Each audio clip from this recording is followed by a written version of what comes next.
பொன்னழகு மின்னி வரும் வண்ணமயில் கந்தா கண்மலரில் தன்னருளை காட்டி வரும் கந்தா பொன்னழகு மின்னி வரும் வண்ணமயில் கந்தா கண்மலரில் தன்னருளை காட்டி வரும் கந்தா நம்பியவர் வந்தால் நெஞ்சுருகி நின்றான் கந்தா முருகா நம்பியவர் வந்தால் நெஞ்சுருகி நின்றால் கந்தா முருகா வருவாய் அருள் தருவாய் முருகா.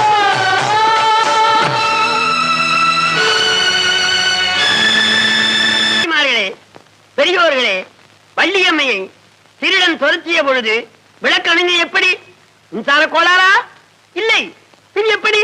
கூறும் அடியார்கள் வினை தீர்ப்பதற்கென்று 6 முகங்களில் ஒரு முகத்தை கொண்டு யார் எந்த நேரத்திலே கூப்பிடுவார்களோ அந்த அபய குரல் எங்கிருந்து வருமோ